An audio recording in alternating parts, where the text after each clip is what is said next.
The hour of convening having arrived, all members will please report to the floor of the House and take seats. All members will report to the floor of the House and take your seats.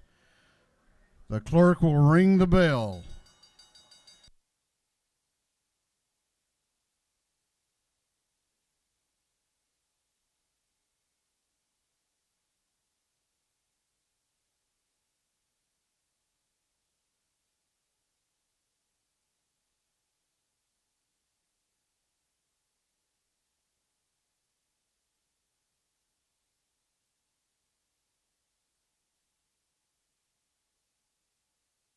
All members will report to the floor of the House.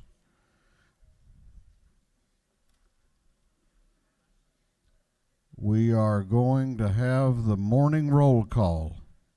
All members present will please vote green to signify their presence in the chamber, and the clerk will unlock the machines.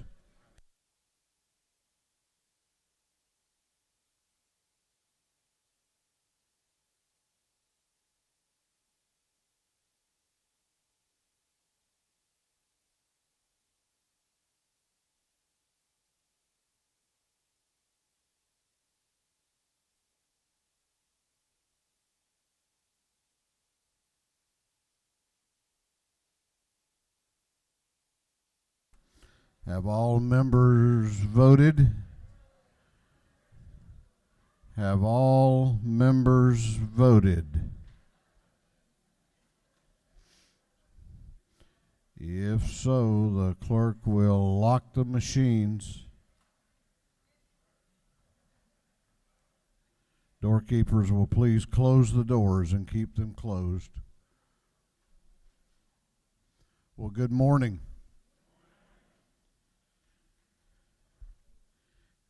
Seemed like too many mornings this session I've had to bring to our attention members of our family that are going through problems, and the same is certainly true this morning. When we go to prayer this morning, I'm going to ask you to remember Chairman Ron Stevens. We just got word, I knew that he had put his father in hospice over the weekend, less than a month after he lost his mother, and we just got word that he's on his way to visit with him. He literally has very, very little time. Chairman Bonnie Rich is still in the hospital, but we're hopeful that she will be discharged today. Chairman Mandy Ballinger. What a fighter. She is in the hospital. She had surgery Thursday and is having another round of surgery today.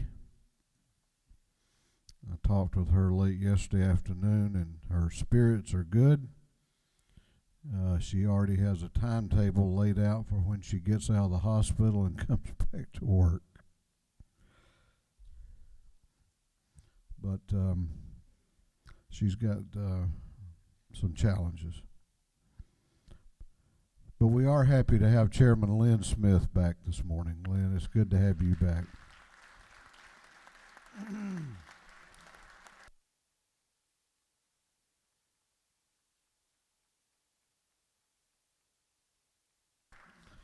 We will begin our day with scripture reading and prayer by the chaplain, after which we will pledge allegiance to the flag of our country. Our chaplain this morning will be introduced by the gentleman from the 104th House District, Chairman Chuck F. Strachan. Chairman F. Strachan. Thank you, Mr. Speaker. Good morning, ladies and gentlemen of the House. It's an honor today to introduce to you Pastor Mark Eichen of the Hamilton Mill campus of 12 Stone Church. Pastor Eichen has been in local church ministry for over 30 years. For the past 17 years, he served as campus pastor at 12 Stone Church. 12 Stone is a church of 8 campuses that reaches over 25,000 people in greater Gwinnett County. He has been married to his wife Tina for 26 years. Tina has spent her life as an educator and is currently teaching in the Gwinnett County Public School System. Tina is here with us today. Would you please rise so that we can thank you for being here?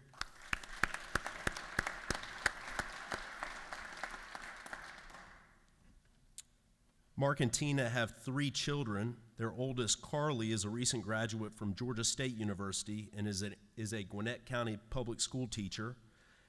Kyla is a current sophomore at Georgia Gwinnett College, and Marcus is a freshman at the University of North Georgia. It's a great honor to have Pastor Eichen here with us today. Pastor.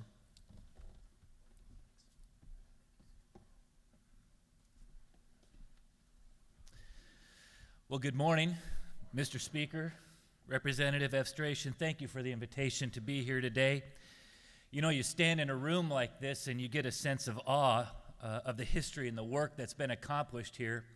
I know for many of you this is just an ordinary day at the office, but for a regular citizen like me, this is certainly an honor. And I know it's not only a big day for me, but I understand for many of you that it's a pretty big day too. It's qualifying day. And some of you have announced that you're not qualifying, that you're going to end your time of service. And others of you have probably already refreshed the qualifying website 3 times in the moments that I've been up here trying to find out who's running against you. But I know that in addition to the agenda that is before you, in the pressure and the excitement of qualifying day, there's much that occupies your mind and your heart.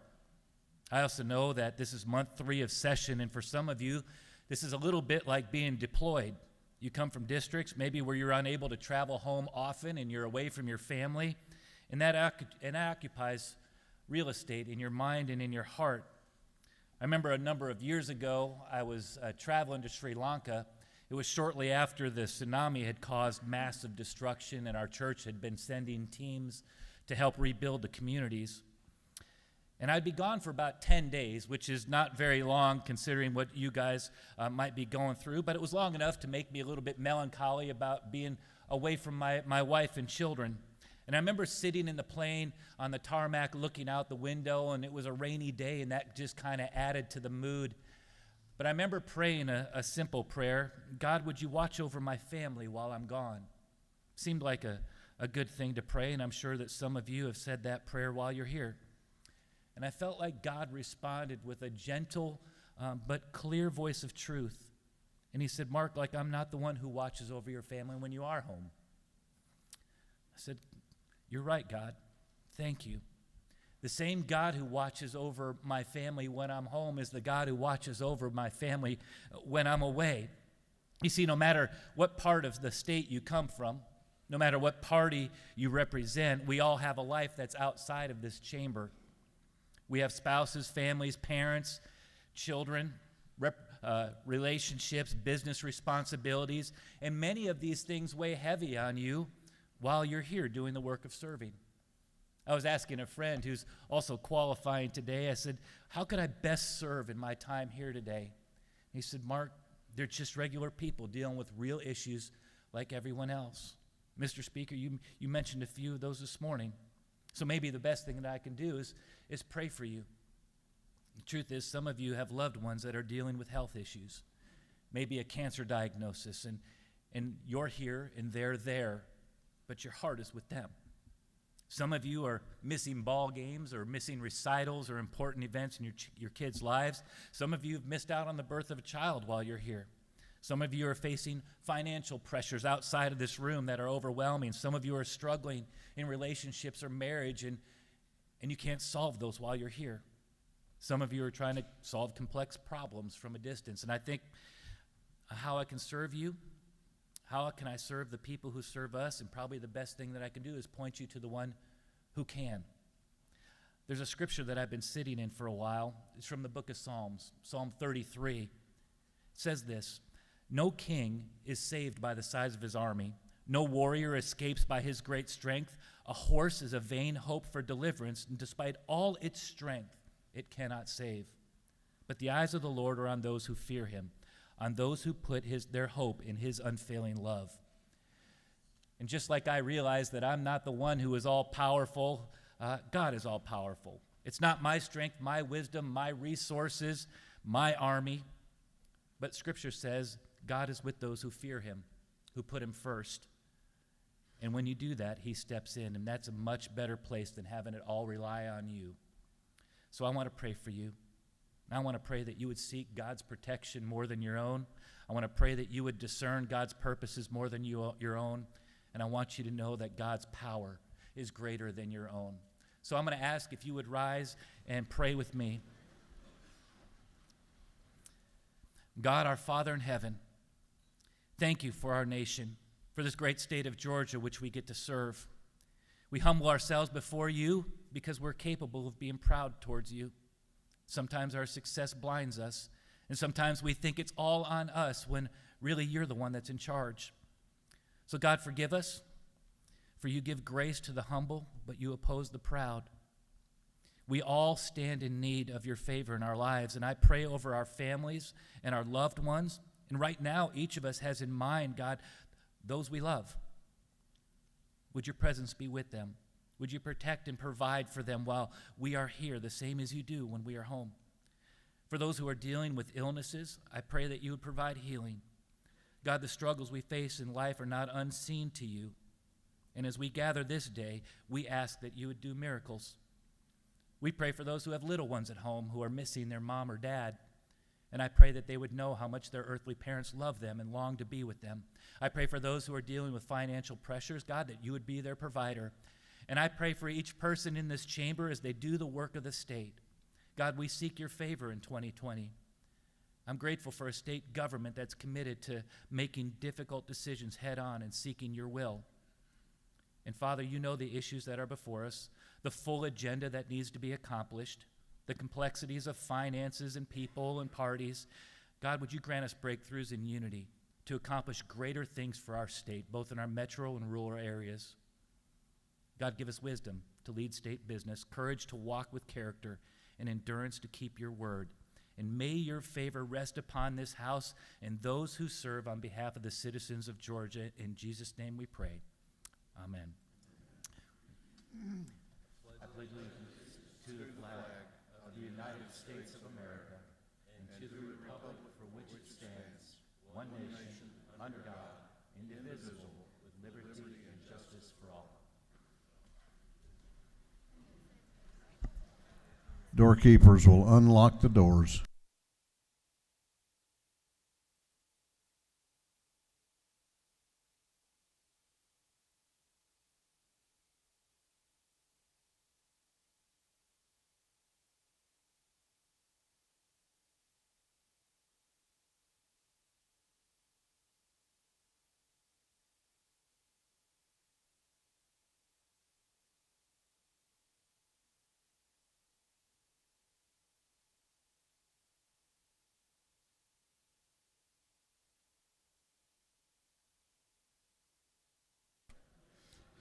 The chair recognizes Chairman Hogan, the chair of the Committee on Information and Audits. Thank you, Mr. Speaker.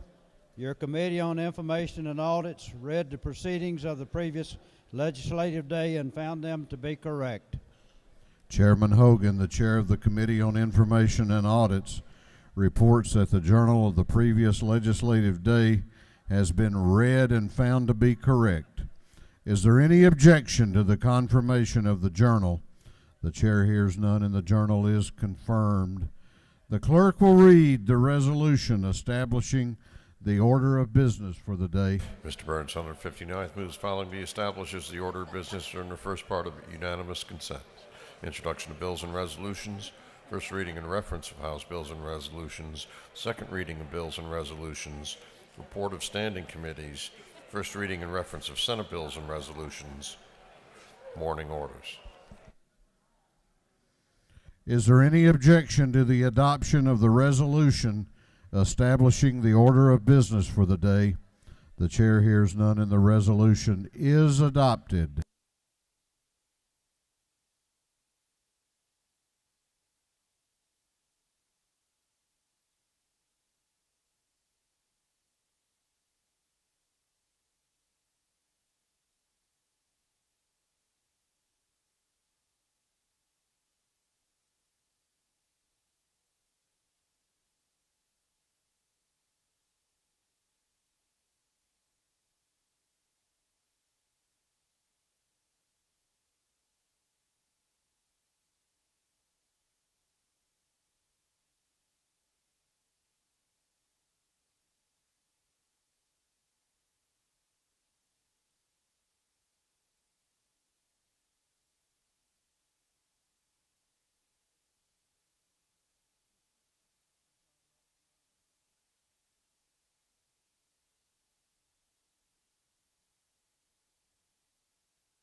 First reading of bills and resolutions. The clerk will read.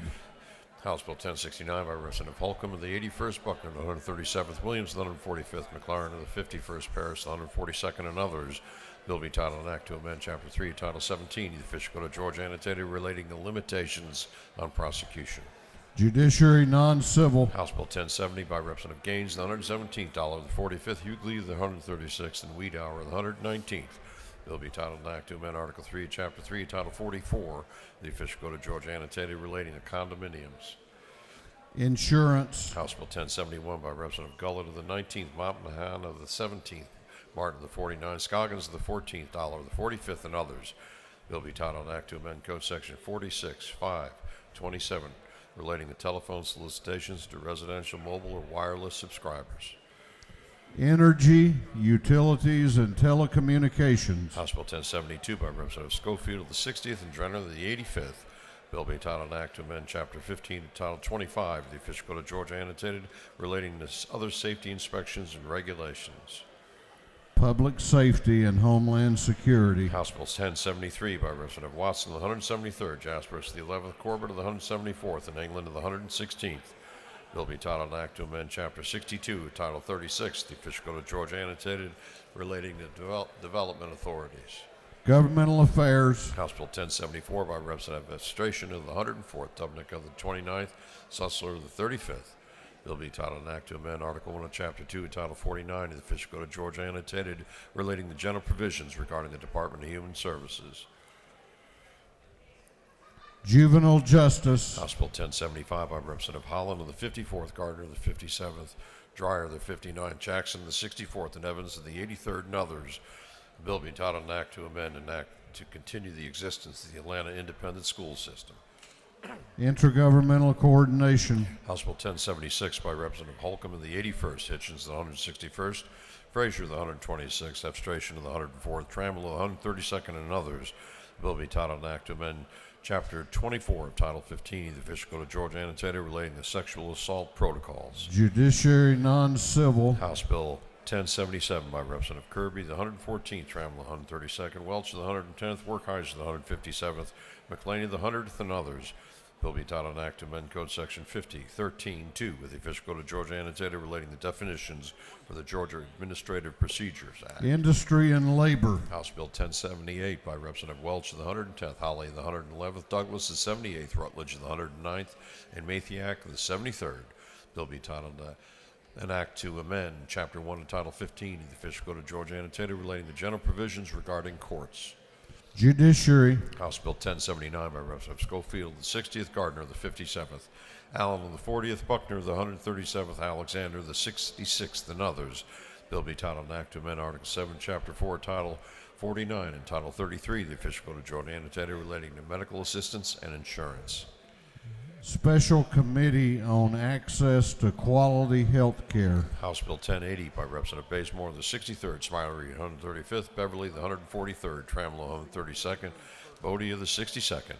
Bill be titled an act to amend Code Section 40.286 of the Official Code of Georgia, annotated relating to special license plates. Motor vehicles. House Bill 1081 by Representative Rhodes, the 120th, Barr of the 103rd, Burns, the 159th, and Corbett of the 174th. Bill be titled an act to amend Code Section 12.8.39 of the Official Code of Georgia, annotated relating to waste management. Natural resources and environment. House Bill 1082 by Representative Powell of the 32nd, Ridley of the 6th, and Corbett of the 174th. Bill be titled an act to amend Article 1A of Chapter 11 of Title 40 of the Official Code of Georgia, annotated relating to abandoned motor vehicles. Motor vehicles. House Bill 1083 by Representative Petrie, the 166th, Williamson of the 115th, Earhart of the 36th, Jones of the 91st, Mathiak the 73rd, and others. Bill be titled an act to amend Title 17 of the Official Code of Georgia, annotated relating to criminal procedure. Judiciary non-civil. House Resolution 1325 by Representative Bentley, the 139th. A resolution honoring the life and memory of Miss Asia Charles Daniels, Jr., and dedicating an interchange in his memory. Transportation. House Resolution 1326 by Representative Gardner, the 57th, Dreyer, the 59th, Thomas, the 56th. A resolution honoring the life of Dr. Vivian Harmon and dedicating a road in her memory. Transportation. House Resolution 1327 by Representative Setzler, the 35th, Hughley, the 136th, Estration of the 104th, and Reeves of the 34th, a resolution creating the House Study Committee on Claims on Wrongfully Convicted Persons. Appropriations. House Resolution 1328 by Representative Gilliard to the 162nd, a resolution recognizing the Kicklighter family and dedicating a bridge in their honor.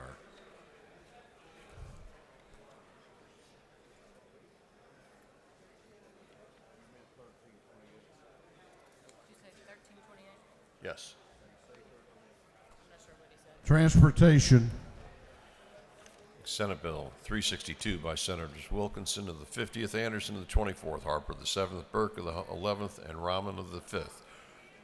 The bill entitled an act to amend Chapter 3 of Title 4 of the Fiscal Code of Georgia and State relating to livestock. Agriculture and Consumer Affairs. Senate Bill 371 by Senator Gooch of the 51st, Beach of the 21st, Jones of the 25th, Butler of the 55th, Harper of the 7th, and others. Bill be titled an act to amend Article 3 of Chapter 2 and Title 32 of the Fiscal Code of Georgia annotated relating to officers in the Department of Transportation. Transportation. Senate Bill 450 by Senator Harper of the 7th. Bill be titled an act to amend an act to reconstitute the Ocilla-Irwin County Industrial Development Authority. Intergovernmental Coordination. Senate Resolution 690 by Senator Ligon of the 3rd, Hill of the 4th, Watson the 1st, Jackson the 2nd, and Harper of the 4th. A resolution encouraging the Georgia Outdoor Stewardship Trust Fund. Natural Resources and Environment. That completes first readers. Second reading of bills and resolutions. The clerk will read. House Bill 1055 by Representative Jaspers of the 11th, Carpenter of the 4th, and Tarvin of the 2nd, a bill relating to other educational programs under the Quality Basic Education Act. House Bill 1056 by Representative Harrell of the 106th, a bill relating to sales and use taxes. House Bill 1057 by Representative Rhodes of the 120th, Fleming of the 121st, Irwin of the 28th, Fry of the 118th, a bill relating to soil amendments. House Bill 1058 by Representative Silcox of the 52nd and Walensky of the 79th, a bill relating to general authority, duties, and procedures. House Bill 1059 by Representative Earhart of the 36th, Tankersley of the 160th, Silcox of the 52nd, Taylor of the 173rd, and Mathiak of the 73rd, a bill relating to the Georgia Special Needs Scholarship Act. House Bill 1060 by Representative Earhart of the 36th, Stevens of the 164th, Jaspers of the 11th, Newton of the 123rd, Petrie of the 166th, and others, a bill relating to health. House Bill 1061 by Representative Williamson of the 115th, a bill relating to the State Administrative Organization. House Bill 1062 by Representative Meeks of the 178th, Hogan of the 179th, Saines of the 180th, Burns of the 159th, Corbett of the 174th, a bill relating to general provisions relative to solid waste management. House Bill 1063 by Representative Park of the 101st, Clark of the 108th, Moore of the 95th, McLaurin of the 51st, Kennard of the 102nd, and others, a bill relating to medical assistance. House Bill 1064 by Representative Jackson of the 64th, Bazemore of the 63rd, Schofield of the 60th, Kendrick of the 93rd, Burnell of the 77th, and others, a bill relating to crimes and offenses, education, and health. House Bill 1065 by Representative Smith of the 41st, Wilkerson of the 38th, Lopez Romero of the 99th, Robichaud of the 48th, and Wynn of the 89th, a bill relating to annual performance evaluation. House Bill 1066 by Representative Parsons of the 44th and Holcomb of the 81st, a bill relating to imposition rate computation and exemptions from state income taxes. House Bill 1067 by Representative Parsons of the 44th, Holcomb of the 81st, and Jones of the 25th, a bill relating to imposition rate computation and exemptions from state income taxes. House Bill 1068 by Representative Estration of the 104th, a bill relating to general provisions regarding parent and child relationship. House Resolution 1300 by Representative Perkle of the 155th, Donahue of the 30th, Werkheiser of the 157th, and Jones of the 167th, a resolution authorizing the change of use of certain property. House Resolution 1301 by Representative Smyrie of the 135th, Buckner of the 137th, Hughley of the 136th, Smith of the 134th, Smith of the 133rd, a resolution urging the Georgia General Assembly and the United States Corps of Engineers to perform additional environmental studies and evaluate the riverbanks of the Chattahoochee River above Columbus, Georgia. House Resolution 1302 by Representative Dempsey of the 13th, Jones of the 53rd, Cooper of the 43rd, England of the 116th, Newton of the 123rd, resolution creating the Joint Study Committee on Chronic Weight Management and Type 2 Diabetes. House Resolution 1303 by Representative Carson of the 46th and Harold of the 106th, a resolution creating the House Study Committee on the Collection of Public Utility ad valorem taxes. House Resolution 1304 by Representative Knight of the 130th, resolution proposing amendments to the Constitution so as to provide that the qualified affordable building projects may be classified as a separate class of property for ad valorem property tax purposes, and different rates, methods, and assessment dates may be provided for such building projects. Senate Bill 316 by Senator Thompson of the 14th, Miller of the 49th, Albers of the 56th, Mullis of the 53rd, Kirkpatrick of the 32nd, and others. A bill relating to professions and businesses. Senate Bill 320 by Senator Payne of the 54th, Mullis of the 53rd, Ligon Jr. of the 3rd, Robertson of the 29th, Cowsard of the 46th, and others. A bill relating to Sexual Offender Registration Review Board. Senate Bill 377 by Senator Jones of the 25th, Burke of the 11th, Mullis of the 53rd, Robertson of the 29th, and Kirkpatrick of the 32nd. A bill relating to inspections. 3 second readers.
Reports of standing committees, the clerk will read. Representative Sharon Cooper of the 43rd District, Chairman of the Committee on Health and Human Services, submitted the following report. Mr. Speaker, your Committee on Health and Human Services has had under consideration the following bills of the House and Senate and has instructed me to report the same back to the House. The following recommendations: House Bill 791, due pass by committee substitute. House Bill 1054, due pass by committee substitute. Senate Bill 345, due pass. Respectfully submitted, Representative Sharon Cooper, the 43rd District, Chairman. That completes the reading of the reports of standing committees.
Members of the House will please take your seats. All members will take your seats. We, as you know, we have a lot of visitors here today. Well, not visitors, but Georgians that are signing up to run for office, and so the chair, due to our schedule, has decided we're only going to recognize one, and that's our senior member in Washington. So I'm applying the other no to both parties and all others. But we are very honored to have with us our senior United States Senator David Perdue. Senator Perdue has been a great champion for agriculture, the military presence here in the state, cutting regulations, being a partner with us in growing jobs here in Georgia.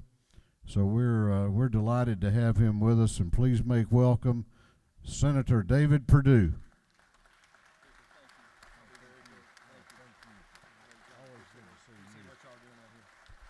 Thank you.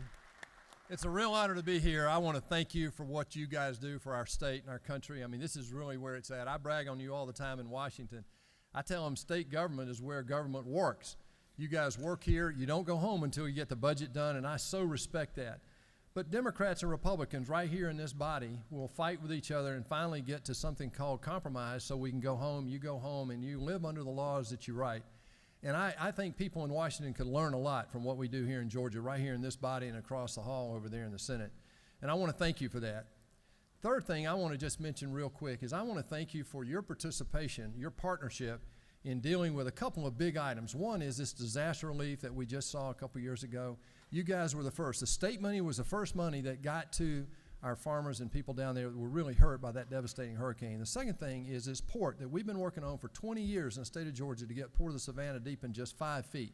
Thanks to you, and now thanks to President Trump, we now have the full funding to get that done. But remember, over the last 15 years, the first funding, the first dollars that went into that port came right here from this body.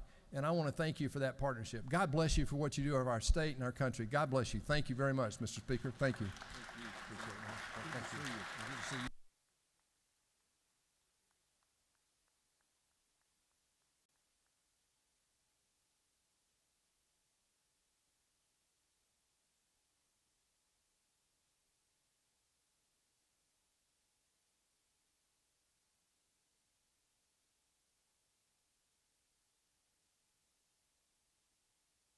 Okay, we're now going on to morning orders.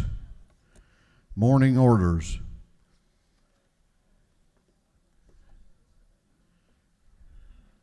Chair, the House will remain at order. Chair recognizes for a morning order the Chair of the Natural Resources and Environment Committee, Chairman Lynn Smith.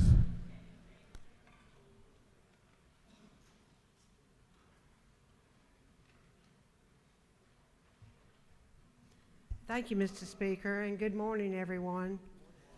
I will begin by saying thank you for so many things, but I don't know how to express to you what it's like to be a recipient of the body when we're not divided along party lines, when we're united for the need of one of our members, when the people in our hallway, when the speaker, our leadership, agencies, all come together. It is so overwhelming and so supportive and strong.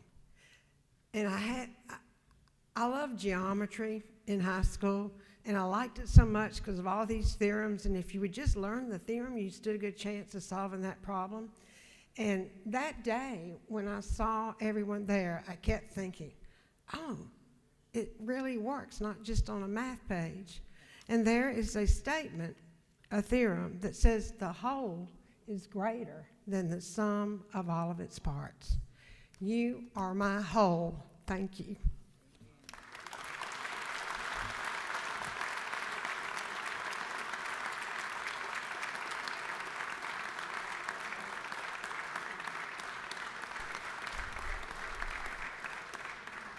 Chair recognizes the remainder of the morning orders will be limited to 1 minute each. And the chair recognizes Representative Jay Collins for a morning order. Thank you, Mr. Speaker and members of the House. If you would, please turn your attention to this good group of folks I got from Villa Rica High School. If you'll stand up, please, in the gallery. Got some good folks from Villa Rica High School here. Let's welcome them to the People's House. Thank you. Chair recognizes Representative Stovall for a morning order.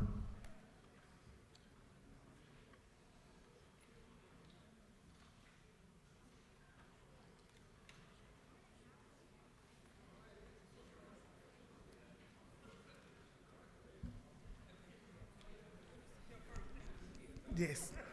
Thank you, Mr. Speaker. And members, today, in honor of Black History Month and Women's Month, I will recognize Virginia Walden Ford. She spurred her passion for educational opportunity as inspiring families, filmmakers, and lawmakers to make positive changes. Look at the 2019 movie, Miss Virginia, by Netflix to get a glimpse of her struggle with DC schools. In 2003, Mrs. Ford, along with thousands of courageous parents, convinced Congress and President Bush to enact the nation's first ever Opportunity Scholarship program for low-income children stuck in dangerous and low-performing schools. This program allows them to attend private schools while boosting federal funding for traditional schools and public schools. Thank you, Mr. Speaker. Chair recognizes the Majority Whip, Representative Kelly, for a morning order. Thank you, Mr. Speaker, members of the House. I know that we all take great honor when we have constituents who come visit us at the Capitol that we can recognize for their accomplishments, and I have one of those individuals here with me today. I have 10th grader Caleb Chambers here with me. Caleb is an Eagle Scout. He's just been promoted to that rank within the scouting system. He's also an ordained minister and just does so much in our community, and that's a testament just to the family that he's came from. And we're so glad to have Caleb and his dad, Chesley, here with us. Will y'all stand up and let us recognize you in the house?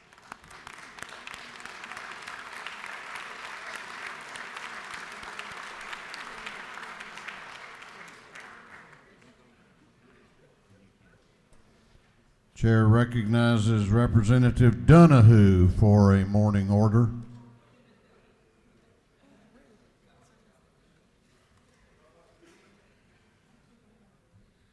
Thank you, Mr. Speaker, ladies and gentlemen of the House. I have two honored guests here today from, you'll recognize Jackson Hole, Wyoming, actually from Wilson, Don and Beverly Landis. You could stand up with, thank you for coming.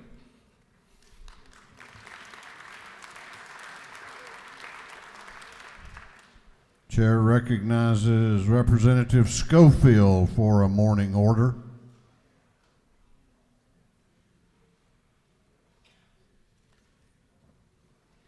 Representative Schofield.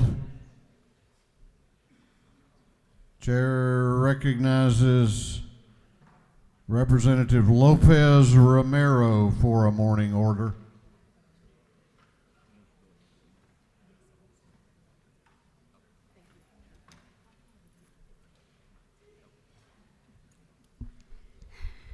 Thank you, Mr. Speaker. Good morning, everyone. I wanted to take a minute today to commemorate yesterday as Bloody Sunday and also talk about the opportunity that I had to be able to travel to Montgomery and Selma to visit not just across the bridge, but also the Peace and Justice Memorial Center, which is a lynching memorial, and wanted to be able to read out today the three names in Gwinnett County of individuals that were documented to have been lynched in our county.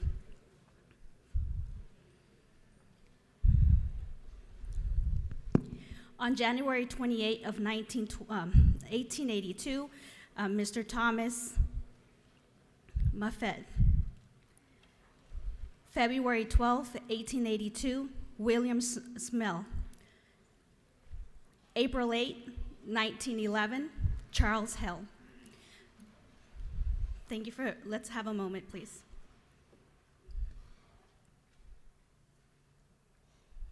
Thank you, Mr. Speaker. Chair recognizes Representative Henson for a morning order.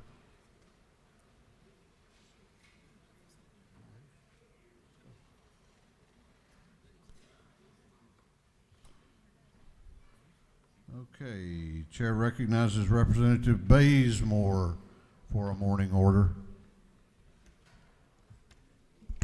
Thank you, Mr. Speaker. Good morning, colleagues. I rise to let you know that Georgia is one of the top 3 states with the highest maternal mortality rate, with Black women being the most likely to die prior to and after childbirth.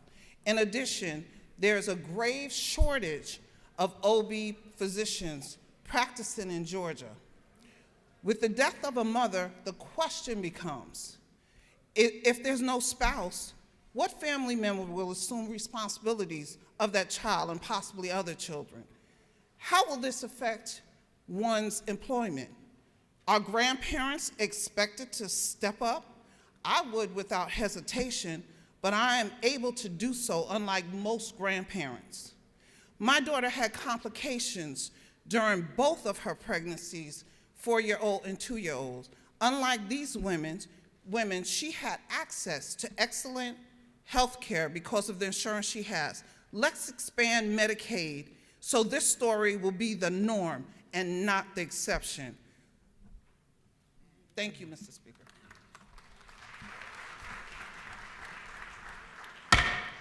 We are now going on to recognize some very special and distinguished Georgians that are with us today.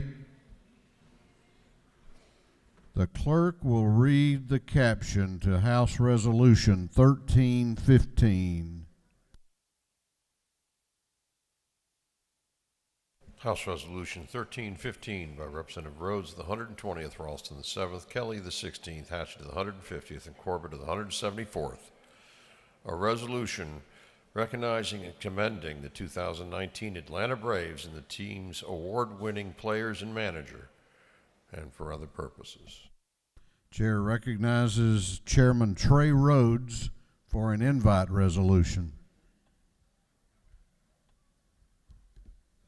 Thank you, Mr. Speaker. Good morning.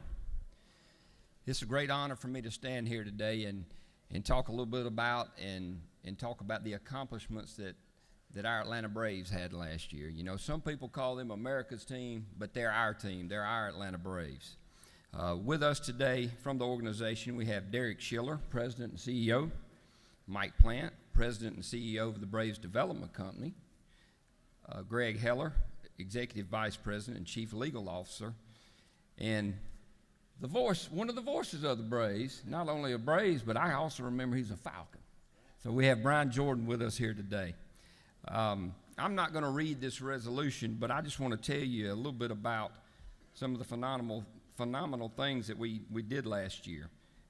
We won our 19th division title in franchise history, which really we're back-to-back NL East champions the last 2 years. And you know, last time we started stringing together a few little things, some good things happened, so we're looking forward to that as it comes around. But we had 3 all-star players, Ronald Acuna Jr., Mike Soroka, and Freddie Freeman. We had 3 National League Silver Sluggers, Ronald Acuna Jr., Ozzie Albies, and Freddie Freeman. We had the 2019 National League Defensive Player of the Year, Freddie Freeman, the 2019 National League Comeback Player of the Year, Josh Donaldson, and the 2019 National Stolen Base Leader, Ronald Acuna Jr. And we just want to say that, you know, hopefully the weather will break here shortly. We can start getting outside and playing some baseball, and we're looking forward to some exciting things. And I think Derek Schiller is going to give us a few words. Thank you, Speaker. Thank you, Trey.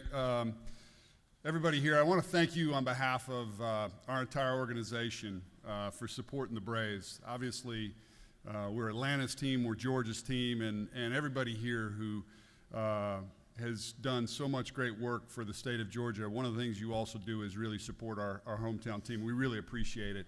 You know, all of our players are down in spring training right now down in Sarasota, or else they would have all joined me in this appreciation. Trey, I want to thank you specifically for helping with the resolution for our achievements in 2019, but I think myself, Mike Plant, Brian Jordan, Greg Heller, who are all here, quite frankly, in 2020, we want you to be doing a resolution that is achieving and celebrating the World Series. So we're hopeful that we can do that. Thank you for having us.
Clerk will read the caption to House Resolution 1323. House Resolution 1323 by Representative Dickey, the 140th, Bentley, the 139th, Mathis, the 140th, Perkel of the 155th, and Williams of the 37th, a resolution recognizing and commending the Miss Georgia Peach Scholarship Pageant and the 2019 Georgia Peach Queens, and for other purposes. The chair recognizes Chairman Robert Dickey to recognize some very special guests. Thank you, Madam Pro Tem. And members of the House, welcome this morning. It's an honor for me to be here today to introduce the 2019 Georgia Peach Queens. These young women represent areas from all over our state. This past year, they've represented the Queen of Fruits, and my favorite fruit, throughout our great state. The Georgia Peach Pageant is not just a beauty pageant. It provides scholarships and gives the queens the opportunity to compete in larger pageants. These pageants give the girls the chance to win additional education scholarships. These girls will give up their crowns in a couple of weeks. You know, an event like this does not happen by itself. I'd like for the House members to give a warm welcome to the Miss Georgia Peach Pageant Board member, Donna Long, who, along with the parents, are in the gallery. So welcome them to Georgia House.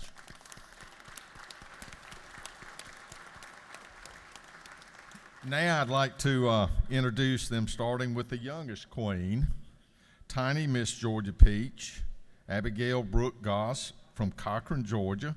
She attends Bleckley Primary School. And next, we have little Miss Georgia Peach, Bella Grace Sanders, from my district in Forsyth, Georgia, and she attends Hubbard Elementary School. And junior Miss Peach, Mary Alice Statham from Tifton, Georgia, and attends Tift Area Academy. And we have then teen Miss Peach, Sophie Edwards from Marietta, Georgia, and attends Marietta High School. And finally, Miss Georgia Peach, Ashley Moore from Oglethorpe, and attends University of West Georgia.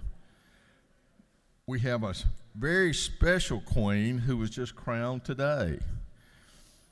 2020 Petite Peach Queen, Madeline Monroe Sanders. Madeline and her family have had several difficult weeks in the past month. She was diagnosed with bilateral thoracic glioma, which is EGFR. She is only one out of 8 children known with this type of cancer. We're so proud of Madeline and her family for their faith and courage. I hope everyone here today would thank y'all. She's a real trooper.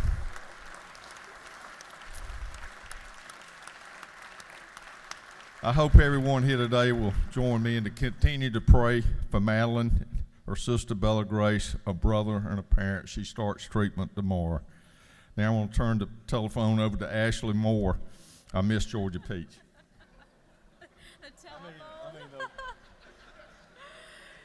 Good morning. I would first like to say thank you so much for having us all here today. Receiving this resolution means the world to us.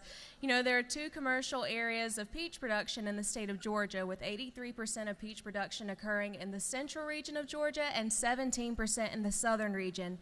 But all of us ladies come from all around the state of Georgia, and it has just been an absolute pleasure to serve this industry. And I would just especially like to thank our directors, moms, dads, my sister queens, and Representative Robert Dickey and his wife, Miss Cindy, along with the speaker, for allowing us to receive this resolution and for everything that they've done for us in this industry.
Clerk will read the caption to House Resolution 1222. House Resolution 1222 by Representative Bernal, the 77th, Metz of the 55th, Hobson to the 153rd, Jones of the 53rd, and Stevenson of the 90th. A resolution commending Delta Sigma Theta Sorority Incorporated for its 107 years of service and recognizing March 2nd, 2020 as Delta Day at the state capitol and for other purposes. The chair recognizes Representative Rhonda Bernot of the 77th to introduce a very special group of women. Thank you, Speaker Pro Tem. Today is Delta Sigma Theta Sorority Incorporated Day at the Georgia Capitol. Delta Sigma Theta Sorority was founded on January 13, 1913, by 22 young women studying at Howard University. At this time, would you please welcome our sorors who are in the gallery, they can stand, and our Southern Regional Director, Sandra K. Horton, will bring remarks.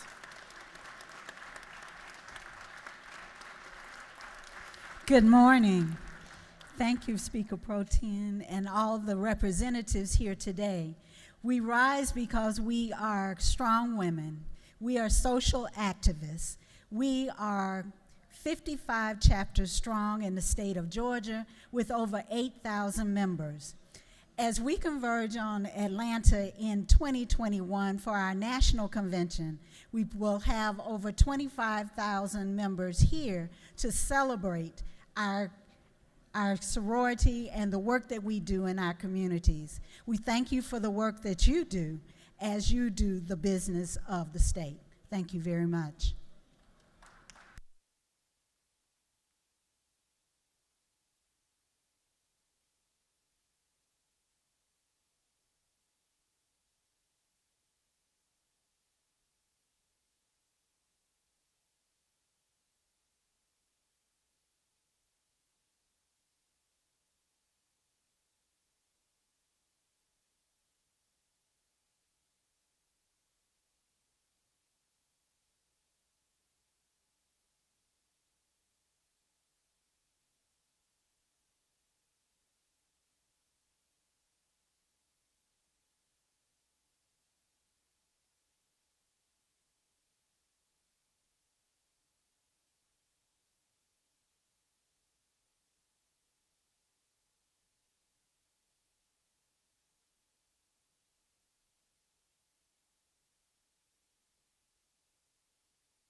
chair recognizes Representative Oliver to introduce the Doctor of the Day. Thank you, Madam Speaker. We are very pleased to have Dr. Stephen Holbrook with us again today. He comes every year to help us out. He was head of emergency services at DeKalb, now Emory Hospital for many years, and now works both at Georgia Tech for in-house student services and at our VA hospital on Claremont Road. Thank you, Dr. Holbrook, for your service. Thank you. It's good to see you. Thank you, Ms. Oliver. It is good to be back again this year. Please do remember the emergency providers that you have, EMS, first responders in the emergency room. In your thoughts, keep safe. Have a good day. Thank you. Let's get a picture. Yes, ma'am.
The clerk will read the caption to House Resolution 1195. House Resolution 1195 by Representative Henson of the 86th, Walensky the 79th, Silcox of the 52nd, Robichaud of the 48th, Kausch of the 50th, and others. A resolution commending the Atlanta Jewish Film Festival and recognizing its 20th anniversary and for other purposes. Chair will give their attention to Representative Michelle Henson of the 86 as she introduces a very special group of guests. Thank you very much, Madam Speaker. Today I'm pleased to have folks with us from the Atlanta Jewish Film Festival. This is now, it started back in 1990, or founded in 2000, excuse me. And it has now become one of the largest film festivals in the world, Jewish film festivals. Started with about 1,900 people attending, and we're now up to 15,000. Went from 2 weeks to pretty much year-round now. And the folks I have with me today, I'd like to recognize and then let them say something. Sari Earl, who is the Vice President. Kevin Blank, who is the Executive Director. Max Rubenstein, and Brennan Dicker. Like you to hear from Sari Earl. Let me just get there. Sorry about the noise. The chair asks for your attention, please. Thank you so much. Thank you for having us and for hosting the Atlanta Jewish Film Festival for the last 20 years. We started out small, about 1,000 people. We're now at almost 40,000 people. We now have events and programs all year long, and the reason for our success is the uniqueness of being in Atlanta and in Georgia. We are a mission-driven nonprofit. We specifically try to raise the level of social and cultural understanding through the lens of film. Our board is diverse, our committees are diverse, our films are diverse, and our audience is diverse. And the reason for our success is because we're here in Georgia with you. So thank you, we are very appreciative, and we hope to go another 20 years.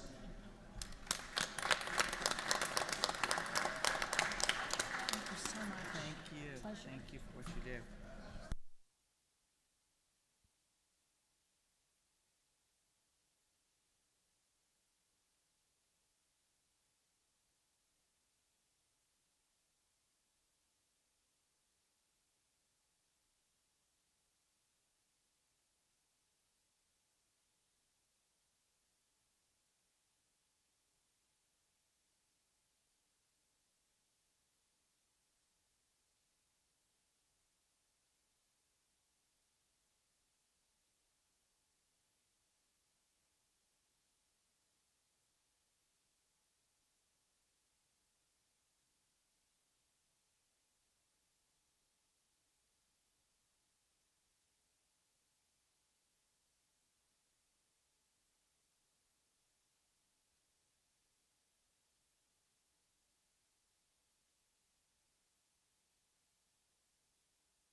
House will move on to the rules calendar. Please take your conversations to the anteroom. The clerk will read the caption to House Bill 900. House Bill 900 by Representative Corbett of the 174th and others to be titled an act to amend Code Section 40-286 of the Official Code of Georgia annotated relating to special license plates promoting or supporting certain worthy agencies, funds, or nonprofit corporations. This bill having been referred to the Committee on Motor Vehicles, that committee recommends that this bill do pass. The chair recognizes Chairman Silcox to present the bill.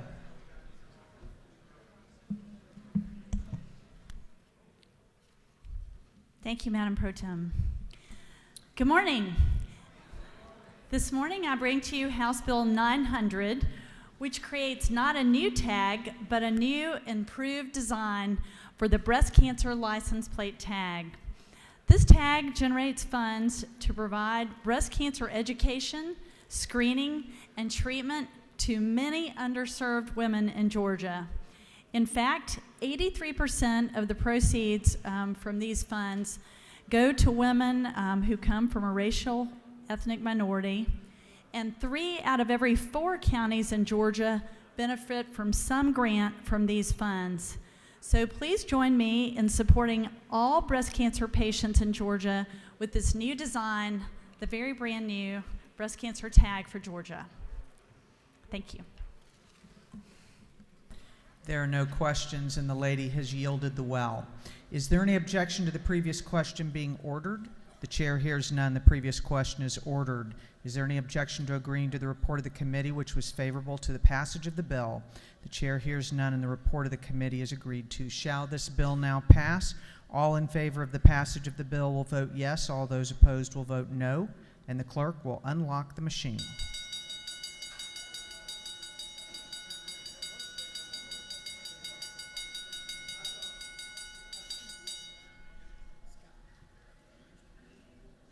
Have all members voted?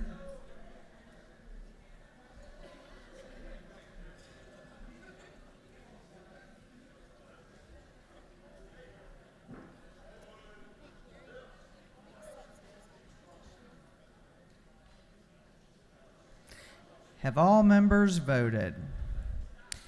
If so, the clerk will lock the machine. For what purpose does Representative Williams rise? Parliamentary inquiry. State your inquiry. My finger kind of froze up on me there for a minute. Anyway, we can get about 5 minutes of heat in here every once in a while.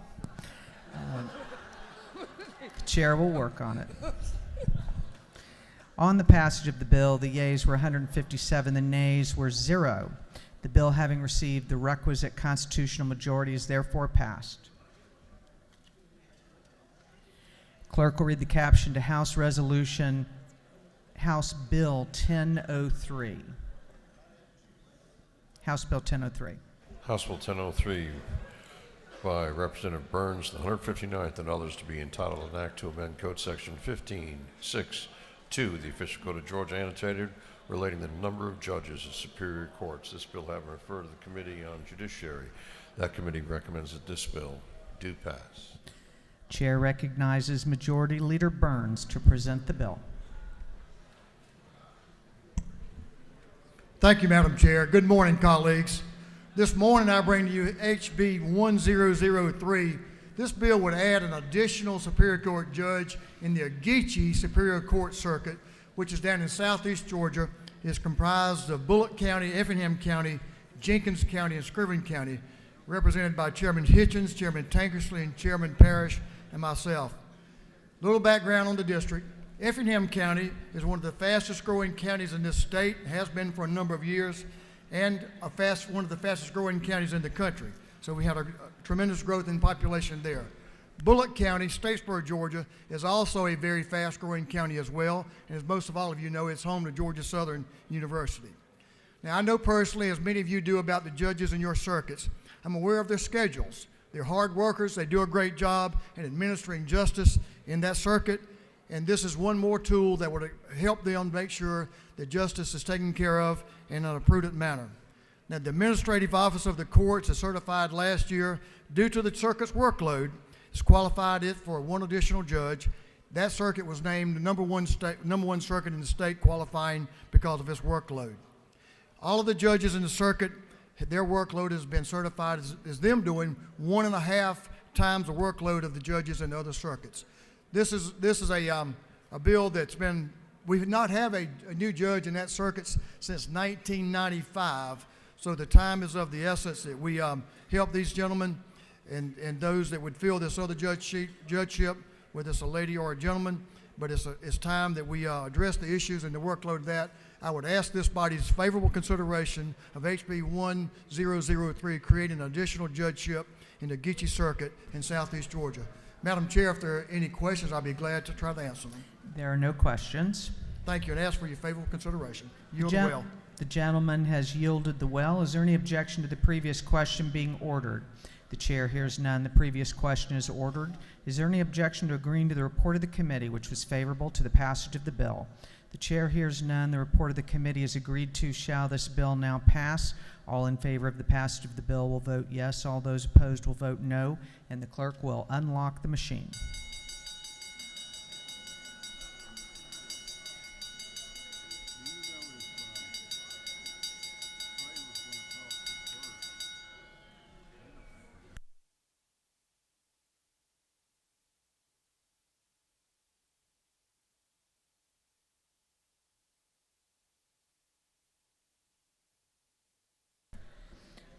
Have all members voted?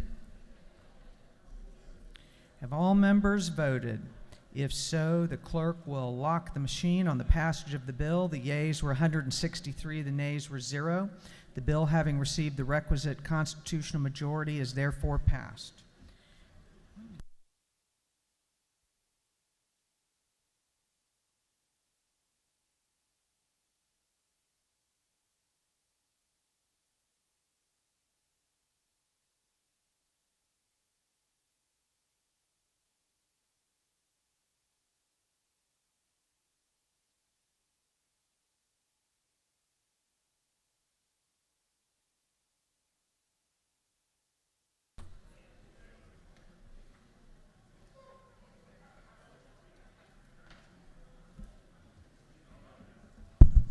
Clerk will read the caption to House Bill 823.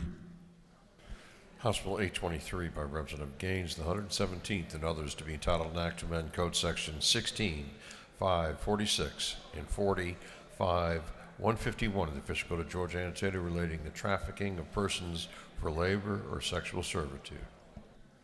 Chair recognizes Representative Houston Gaines to present the bill. Thank you, Mr. Speaker. Today I bring House Bill 823. Over 3,600 children are sold for sex in Georgia every single year. The average age victims are brought into the sex trade is 12 to 14 years old, and Atlanta has been named by the FBI as one of 14 U.S. cities with the highest rates of child sex trafficking. This legislation provides one more tool in our fight in this state in the fight against human trafficking. We must work together to bring this evil industry into the light and provide a safe haven for victims across the state. House Bill 823 brings Georgia into line with a recent federal rule completed this summer. The federal rule revised the list of offenses permanently disqualifying individuals from operating a commercial motor vehicle for which a commercial's driver's license or commercial's learner's permit is required. This rule reflects a change made by Congress in the No Human Trafficking on Our Roads Act, which prohibits an individual from operating a commercial motor vehicle for life if that individual uses a commercial motor vehicle and committing a felony involving human trafficking. This legislation will ensure Georgia comes into compliance with this federal rule and will authorize the Department of Driver Services to permanently revoke an individual's CDL license upon conviction if they used a commercial motor vehicle while committing the offense of trafficking a person for labor or sexual servitude.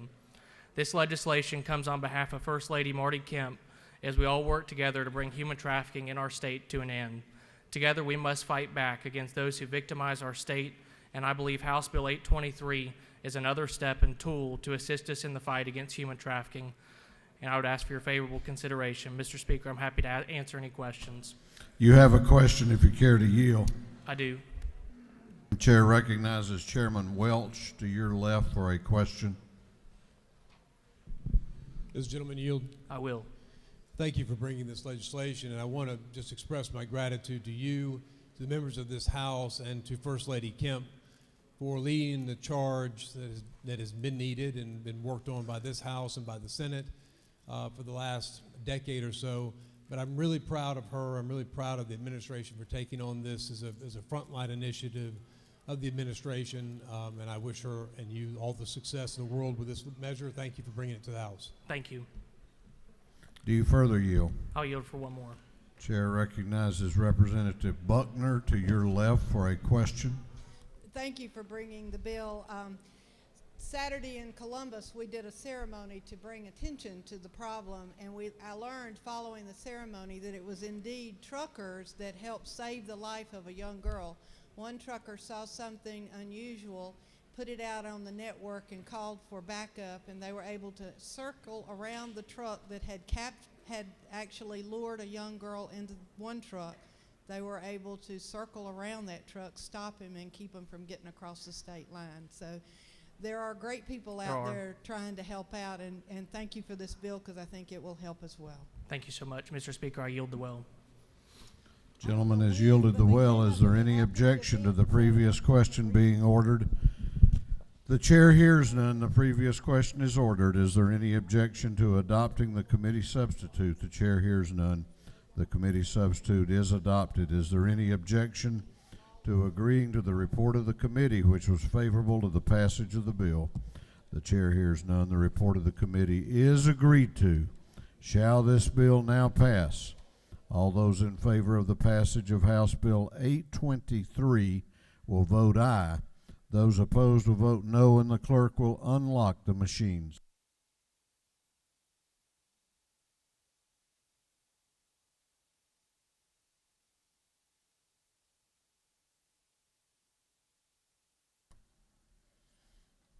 Have all members voted? Have all members voted? If so, the clerk will lock the machines on the passage of House Bill 823. The ayes are 166, the nays are 0. This bill, having received the requisite constitutional majority, is therefore passed. Clerk will read the caption to House Bill 578.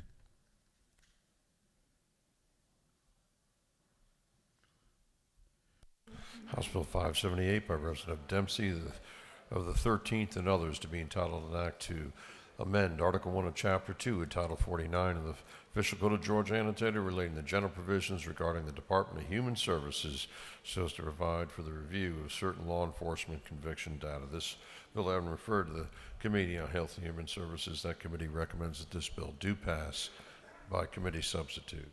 Chair recognizes Chairman Dempsey to present the bill. Thank you, Mr. Speaker. Good morning. House Bill 578 is a compliance measure brought to us by the Department of Human Services. It will authorize the department and its contractors to receive conviction data on volunteers, students, and interns utilized by the department and its contractors. The statute has not been updated to keep pace with the department's need to ensure that any person working or providing services on behalf of the department that has access passes a criminal background check.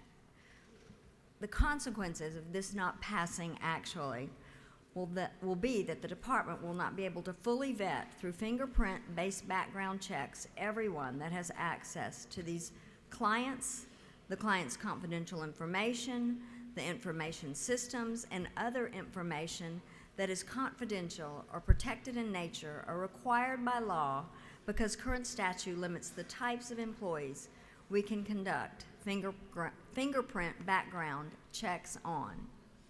The FBI recommends amending this state statute where possible rather than relying on the federal statute. It is important that the language not be changed one bit, not one comma, not one period. It has all been approved by the FBI and will go back to them for their sign-off on as well once we pass it here. If there are any questions, Mr. Speaker, I will take them. If not, I will yield the well and ask for your favorable support. You have no questions. Thank you. I yield the well. Is there any objection to the previous question being ordered? The chair hears none. The previous question is ordered. Is there any objection to adopting the committee substitute? The chair hears none. The committee substitute is adopted. Is there any objection to agreeing to the report of the committee, which was favorable to the passage of the bill? The chair hears none. The report of the committee is agreed to. Shall this bill now pass? All those in favor of the passage of the bill will vote aye. Those opposed will vote no, and the clerk will unlock the machines.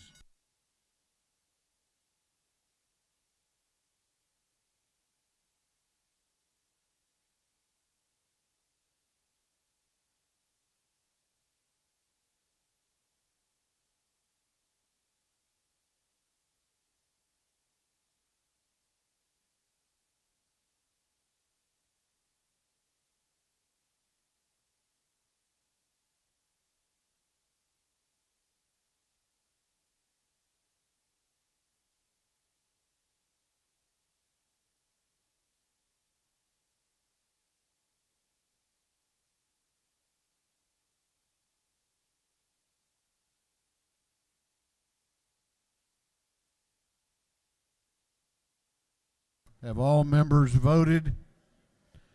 Have all members voted? If so, the clerk will lock the machine on the passage of House Bill 578. The ayes are 166.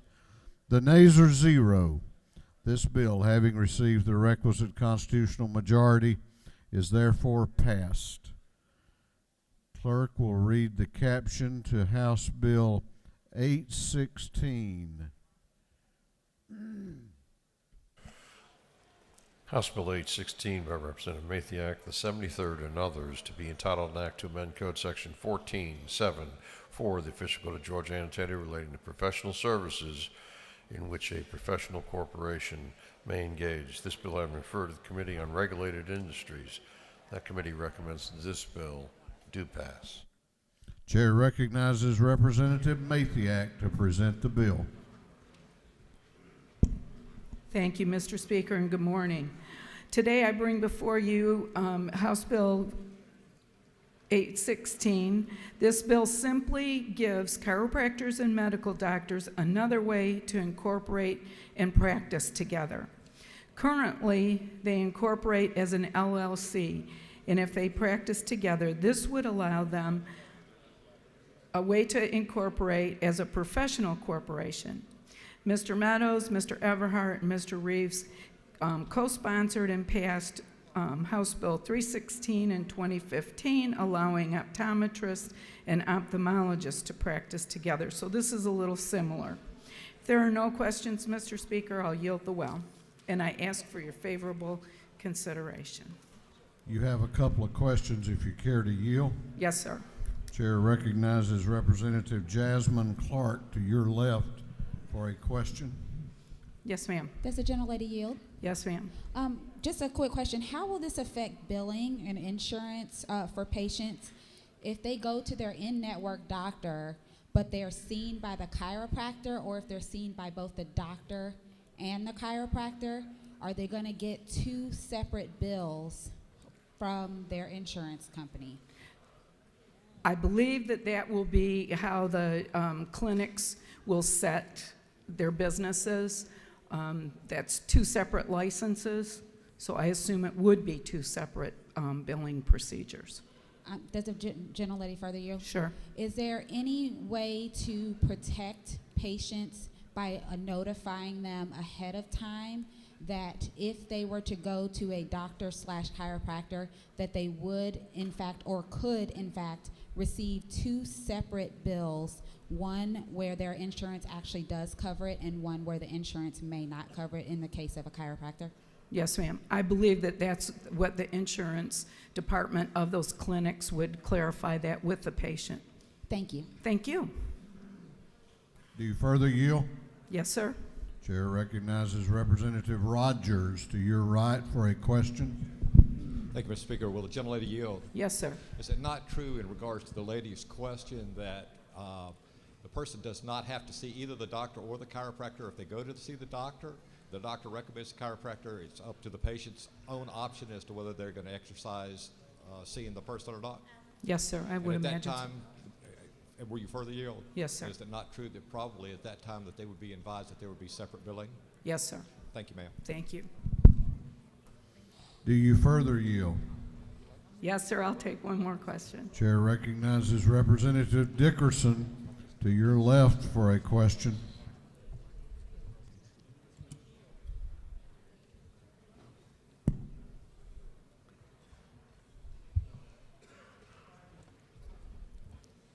No, it was on. There. I It can hear. doesn't. I think it went off. Okay, it's back on. Could you tell me what your profession is? I am a chiropractor by Thank trade. you. Thank you. And I will yield the well, and I ask for your favorable consideration. Lady has yielded the well. Is there any objection to the previous question being ordered? The chair hears none. The previous question is ordered. Is there any objection to agreeing to the report of the committee, which was favorable to the passage of the bill? The chair hears none. The report of the committee is agreed to. Shall this bill now pass? All those in favor of the passage of the bill will vote aye. Those opposed will vote no, and the clerk will unlock the machines.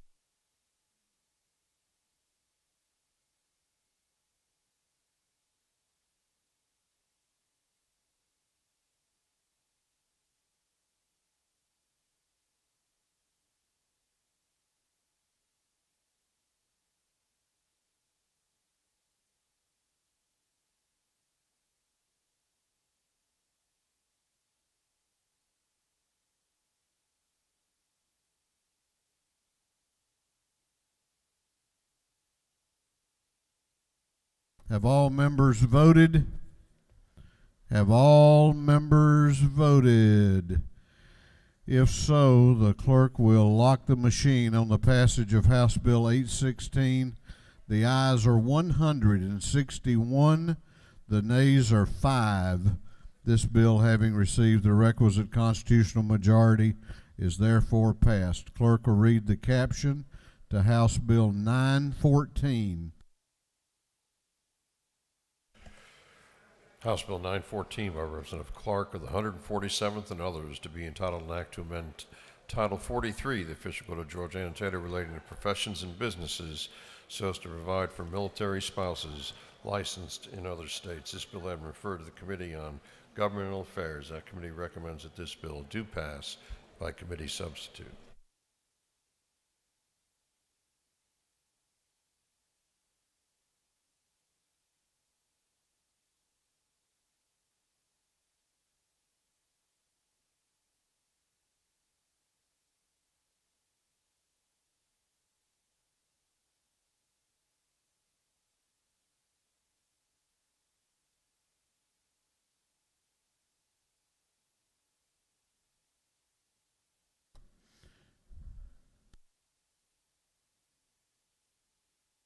Chair recognizes Chairman Heath Clark to present the bill.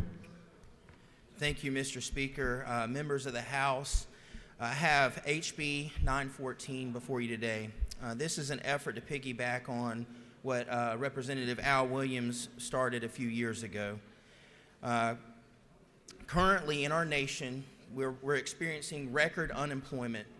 In Georgia, it's at 3.2%, nationwide about 3.3%. And this is great except for one group of people, and that is the military spouse. Currently in our nation, the unemployment rate for military spouses is about 16%. 44% of military families live paycheck to paycheck, and they depend on 2 incomes. The military family is 10 times more likely to move than a normal civilian family. They transition about every 2 to 3 years. So what we have today is a proposal that will require our boards that oversee professional licenses to if a military spouse has a professional license in another state, with significantly similar requirements, then our boards will endorse that license so that that military spouse can get to work immediately in our state. This would remove undue burden of having to apply, pay, take other exams over again, classes over again, a significant cost to these families, and the whole time while they're dependent on two incomes to survive for their financial needs and stability, that person is not able to work when they come into our state. You compile that with the fact that they're only going to be here for 2 to 3 years in many cases, and if it takes a year or longer to get that license in this state that they've already obtained in another state, then it becomes hard to get hired by an employer, because an employer is looking at the investment cost and they're going to lose that investment within a year. So HB 914 is a step to remedy this problem and help military spouses get to work immediately. There are some provisions that would, if they violate the professional standards, they would lose that endorsement and notify the state that the license originated, so they could take action in that state if they see fit. If there's a Georgia-specific exam that goes over the rules that are unique to our state and laws or regulations unique in our state, they would have to pass that exam as well. But with that, Mr. Speaker, that's the bill, and I will stand for any questions.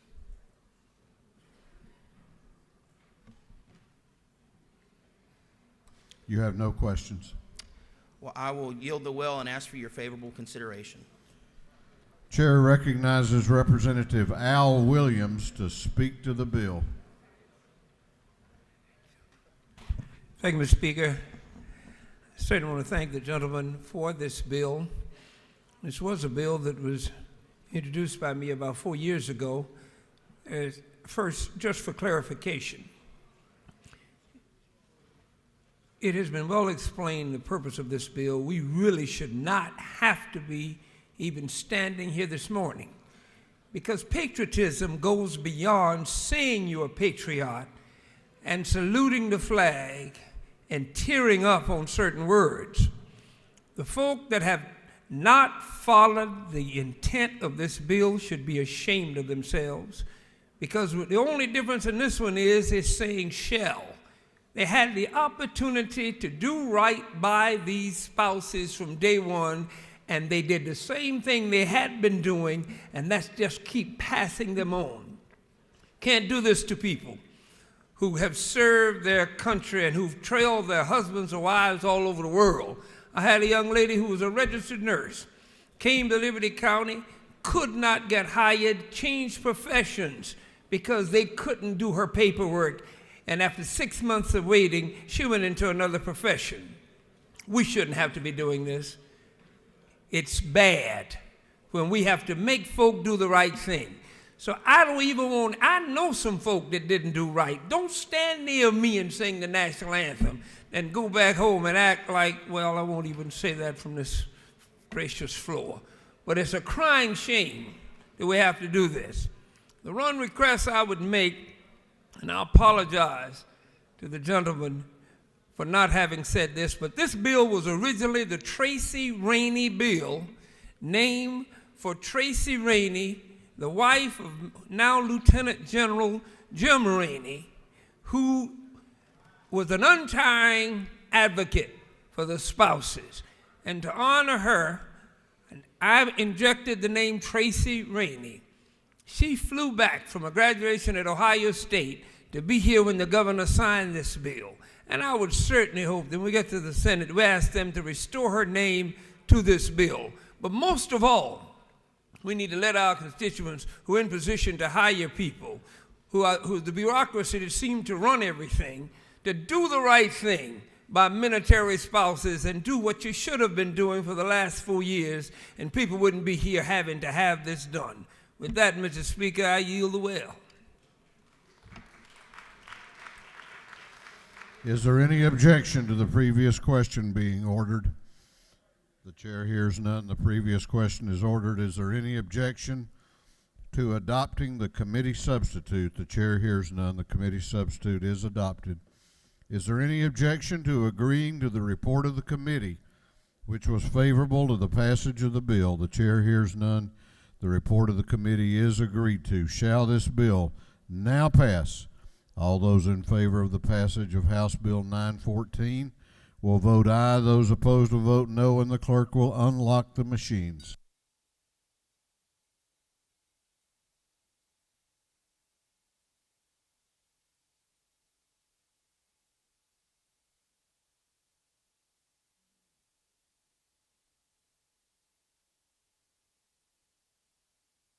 Have all members voted?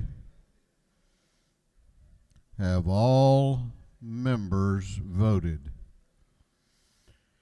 If so, the clerk will lock the machine on the passage of House Bill 914. The ayes are 165, the nays are 0. This bill, having received the requisite constitutional majority, is therefore passed. The clerk will read the caption to House Bill 486.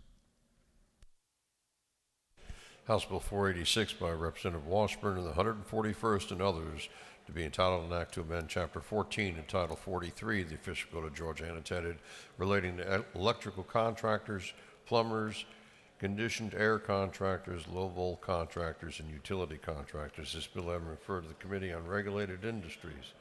That committee recommends that this bill do pass by committee substitute. Chair recognizes Representative Washburn to present the bill. Thank you, Mr. Speaker. Ladies and gentlemen of the House, I present House Bill 486, which has to do with plumbing licensure, master and journeyman plumbers, and advertising. The bill simply prohibits someone who does not have either of these licenses from advertising that they do.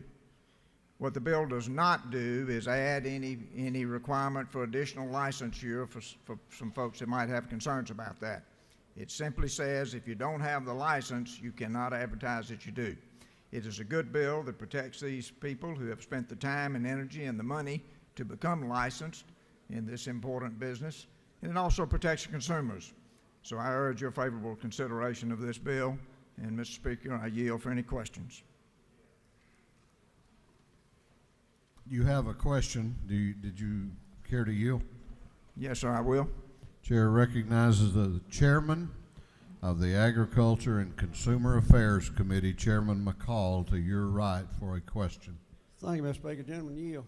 Yes, I will. Is it not true that I'm in favor of your bill, but I just want to make sure that there's nothing in here that prevents a person from doing work on his own property?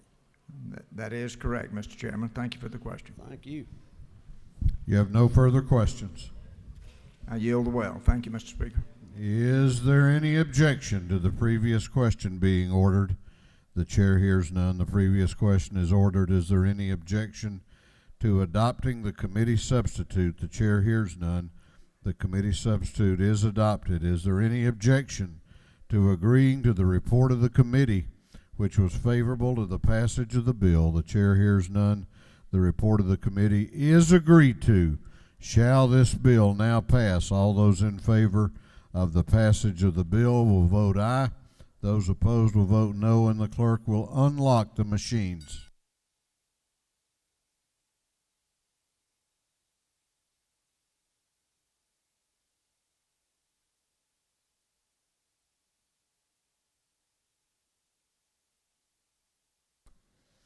Have all members voted? Have all members voted? If so, the clerk will lock the machine on the passage of House Bill 486. The ayes are 158. The nays are 6. This bill, having received the requisite constitutional majority, is therefore passed. Clerk will read the caption to House Bill 972. House Bill 972 by Representative Houston and the 170th and others, to be entitled an act to amend Article 5 of Chapter 2 of Title 46 of the Official Code of Georgia annotated relating to miscellaneous offenses and penalties so as to provide for penalties for violation of pipeline safety standards. This bill had been referred to the Committee on Energy, Utilities, and Telecommunications. That committee recommends that this bill do pass by committee substitute. Chair recognizes Chairman Houston to present the bill. Thank you, Mr. Speaker. This legislation will bring the PSC fines for pipeline operators who are in violation to mirror the federal fines. Since our state mandated fines have been different from the federal guidelines, they've encouraged us for several years to update our fines, and we haven't. In the last 2 years, they've been deducting points that affect how much reimbursement we get. I don't know if you call it reimbursement, but how much money we get from the federal government for doing this. I don't think we really ever get reimbursed. But anyway, there's no opposition to this bill. This does not have any effect on the operators who operate call to dig. What this bill would do would give us more money coming into the state from the federal government. And I ask for your I ask for you to please pass this bill. It has been a long day already, but let me tell you, nobody's opposing this bill. In fact, we had Atlanta Gas Light testified in front of committee. They were for it. This has absolutely no opposition, and I would appreciate it if you'd vote yes. Are there any questions? Thank you. You have no questions. Thank you, and I'll leave you. Bye. Nobody would dare. Is there any objection to the previous question being ordered? The chair hears none. The previous question is ordered. Is there any objection to adopting the committee substitute? The chair hears none. The committee substitute is adopted. Is there any objection to agreeing to the report of the committee, which was favorable to the passage of the bill? The chair hears none. The report of the committee is agreed to. Shall this bill now pass? All those in favor of the passage of House Bill 972 will vote aye. Those opposed will vote no, and the clerk will unlock the machines.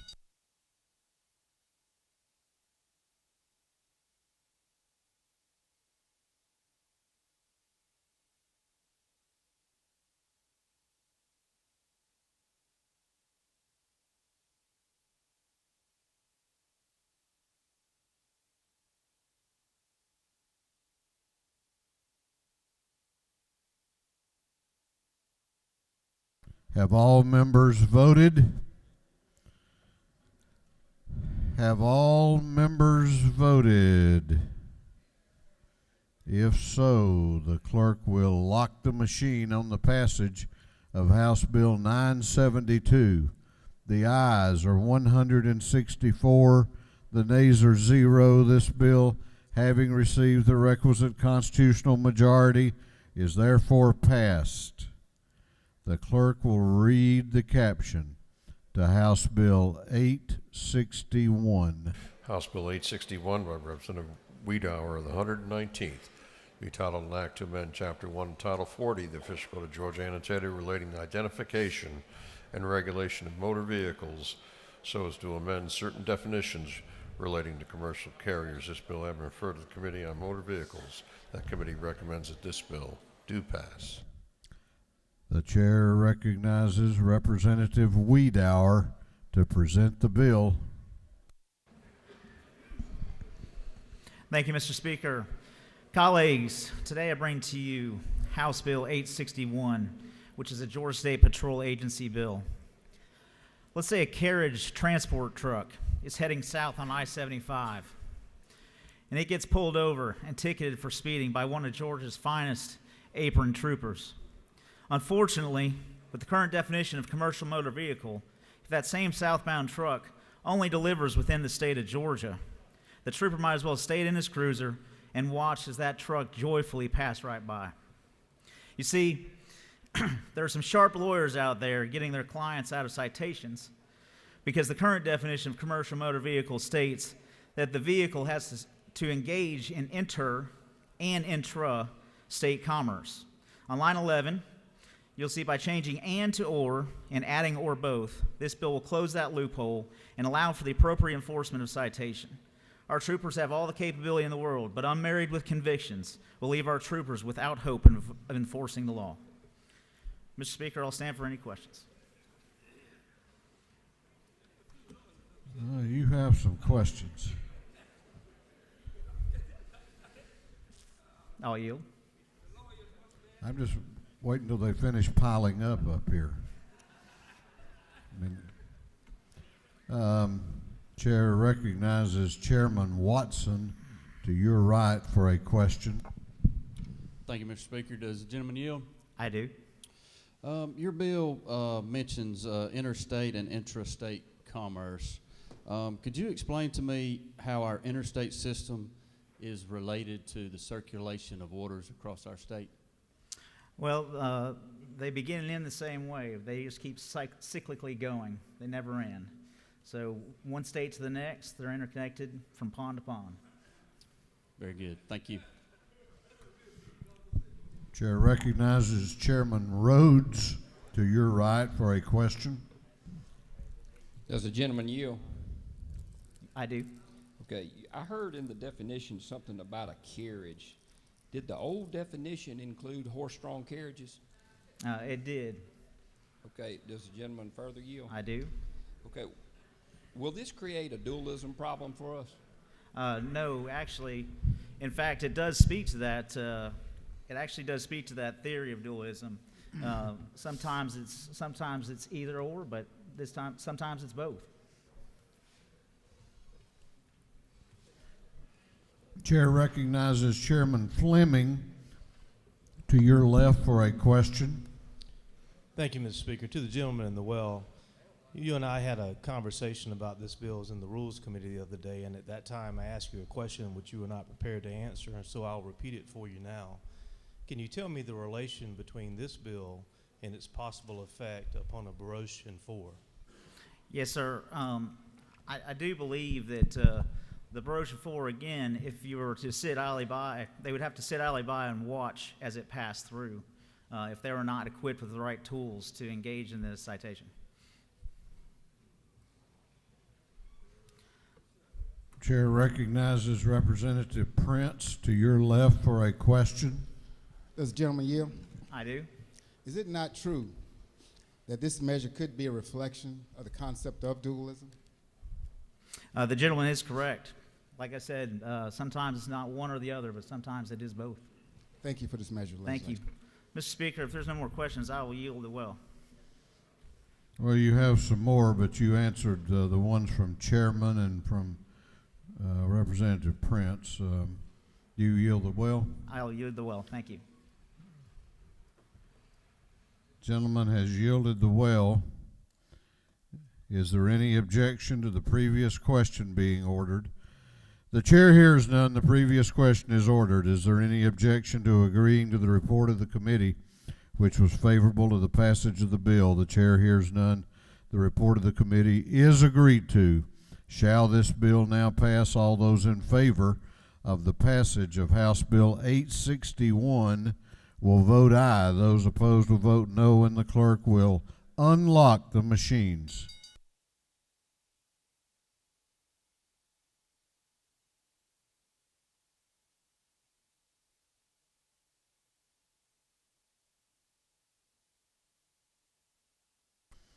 Have all members voted?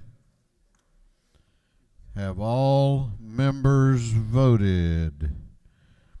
If so, the clerk will lock the machines on the passage of House Bill 861.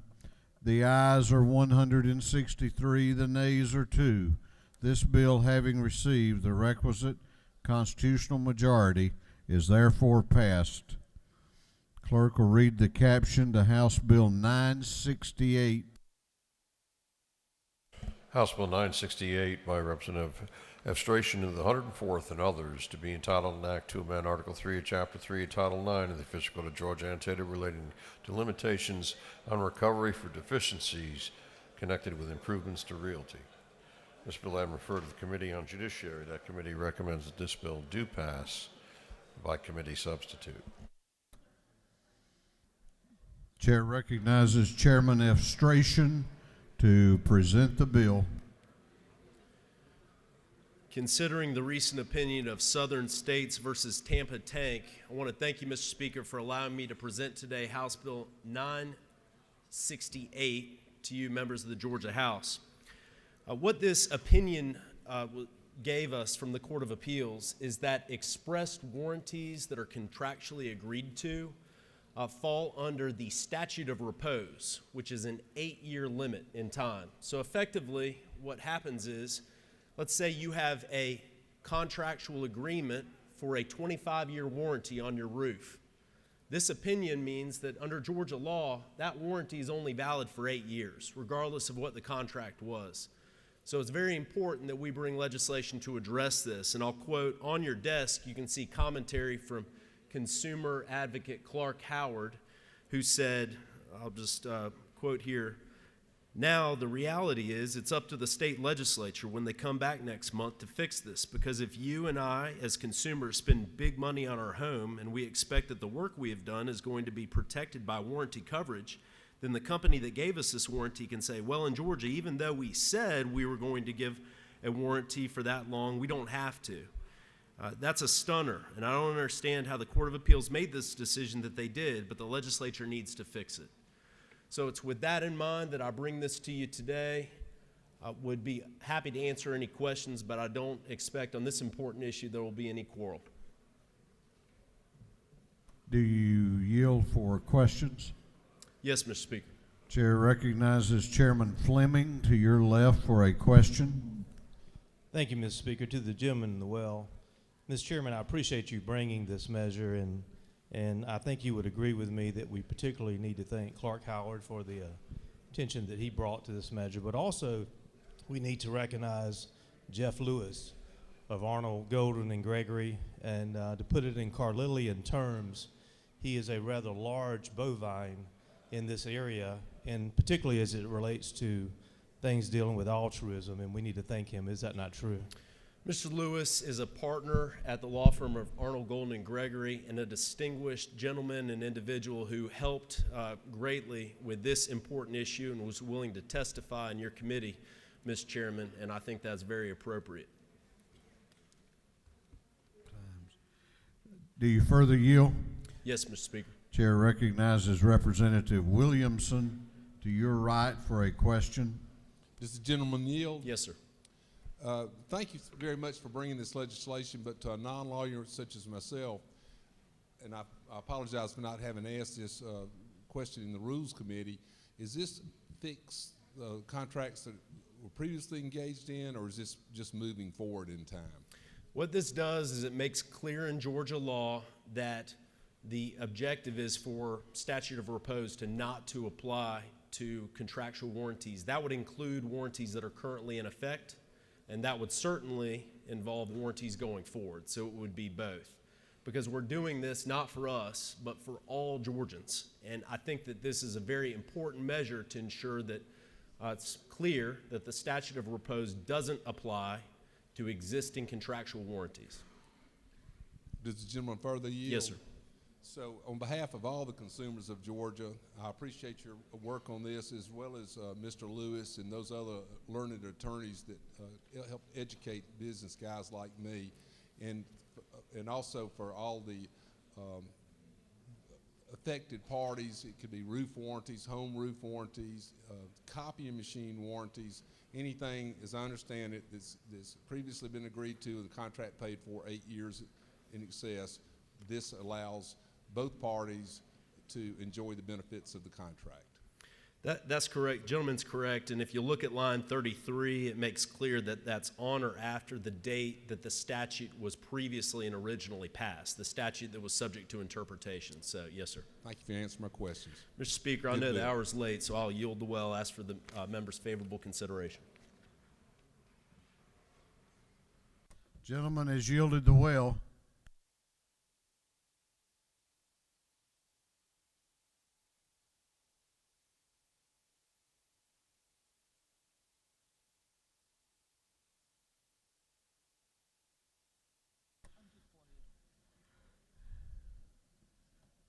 Is there any objection to the previous question being ordered? The chair hears none. The previous question is ordered. Is there any objection to adopting the committee substitute? The chair hears none. The committee substitute is adopted. Is there any objection to agreeing to the report of the committee, which was favorable to the passage of the bill? The chair hears none. The report of the committee is agreed to. Shall this bill now pass? All those in favor of the passage of the bill will vote aye. Those opposed will vote no, and the clerk will unlock the machines.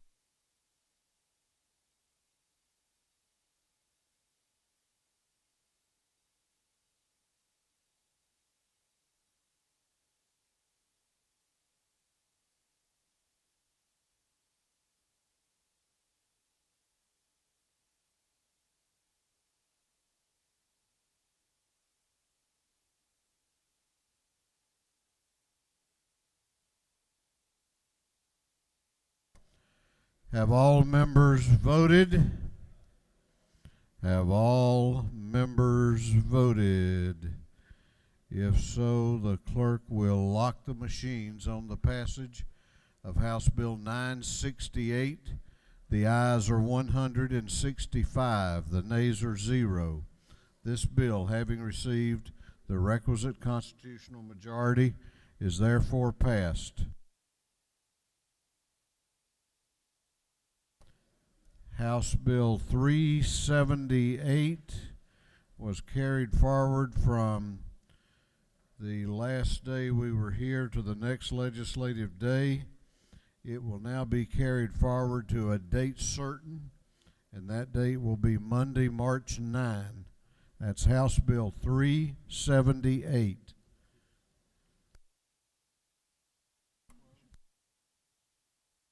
Chair recognizes Representative Henson for a morning order.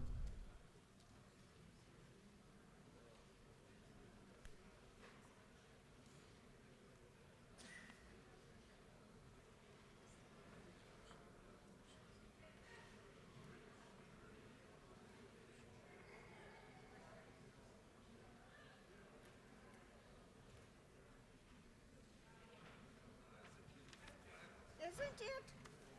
Does this compete with Shan Beasley Teagues?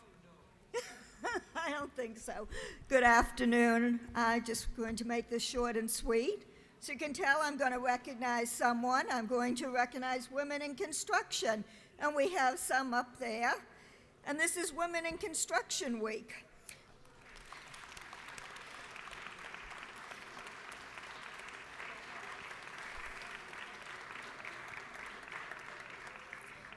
Now, just to mention something, that only 10% of people working in construction are women. And it's a very male-dominated field, but I know they're making a great impact, they're making a great difference, and we're going to bring more women into the field. Thank you so much for being down here today.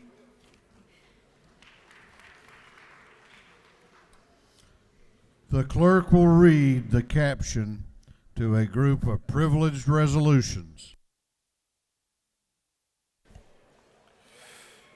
Recognizing, commending Judge William H. Bo McLean on his outstanding public service to the Superior Court of Douglas County. Recognizing, commending Judge Peggy H. Walker on her outstanding service as a Douglas County Juvenile Court Judge. Recognizing, commending Demetrian D. Caldwell on his outstanding public service as a member of the Douglas County Board of Education. Recognizing, commending Judge Eddie Barker on his outstanding service. Honoring, congratulating Mrs. Naomi N. Evans on the remarkable occasion of her 90th birthday. Recognizing, commending Kennedy Simone Demon. Congratulating the North Hall High School Trojans wrestling team for winning the 2020 GHSA Class 3A Dual State Championship. Recognizing, commending Madison B. Todd. Recognizing February 11th, 2020 is Georgia Farm Bureau Federation Day at the state capitol. commending the Chisholm Leadership Academy, recognizing, commending Vice President Chief Dr. Jewel Howard Taylor, recognizing, commending Victoria Hill, Miss Georgia 2019, honoring the life and memory of Dr. Esco Hall Jr., the first black veterinarian to graduate from the University of Georgia, expressing regret at the passing of Richard Spencer Mueller, recognizing, commending President John A. Cater for 50 years of ministerial service, and for other purposes. That completes the reading of the privilege resolutions.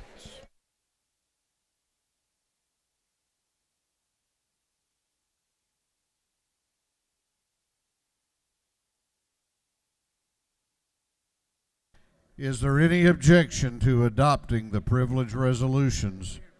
The chair hears none, and the resolutions are adopted.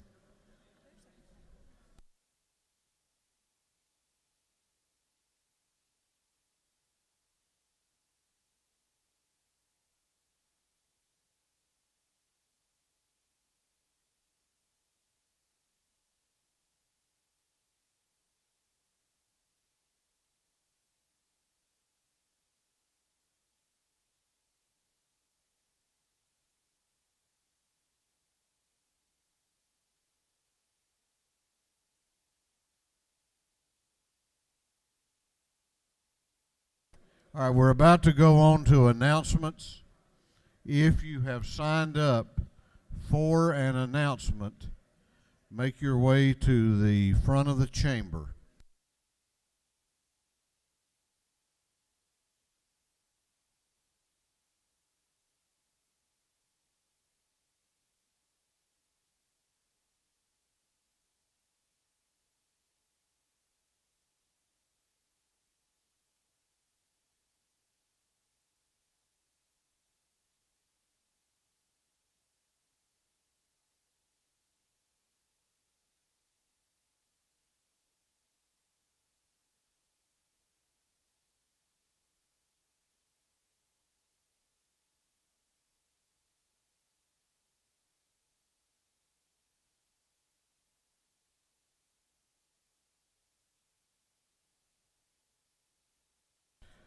All right, we're going on now to announcements. Listen up now. Going on to announcements. Chair recognizes Chairman Beverly, Chair of the Minority Caucus, for an announcement. Thank you, Mr. Speaker. The Georgia House Democratic Caucus will meet in room 506 immediately upon adjournment. Room 506, lunch will be served. Please come right away. We have an important measure to take up. Thank you.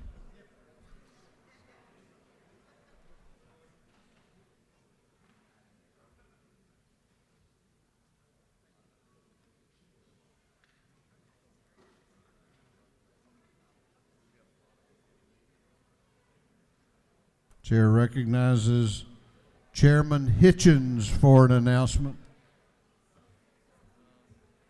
The Public Safety and Homeland Security Committee will meet at 1 p.m. today in CLOB 606.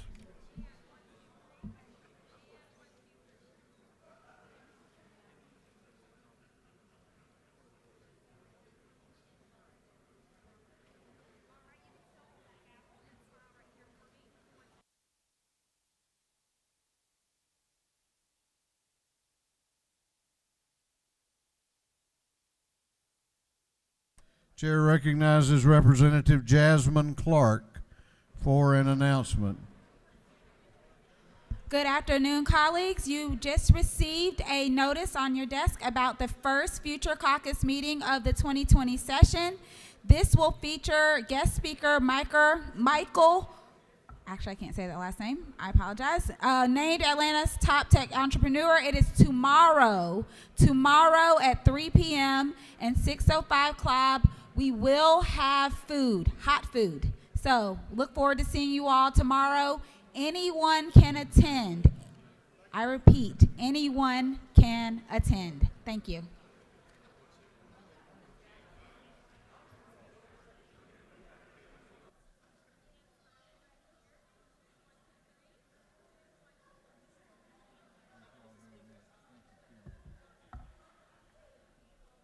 Chair recognizes Representative Hughley for an announcement. Thank you, Mr. Speaker. Ladies and gentlemen of the House, I want to remind you that on your desk you'll find an invitation from the Links Incorporated. There is a special legislative reception this afternoon at 5:30 at Ohio River South. We look forward to seeing you there.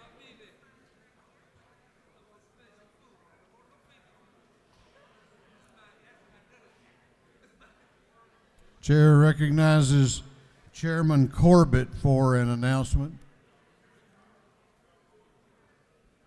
Thank you, Mr. Speaker. The Environmental Quality Subcommittee of Natural Resources will meet at 2 p.m. in room 515 CLOB, and in the morning at 8 a.m. the Motor Vehicles Committee will meet in room 515 also. Thank you.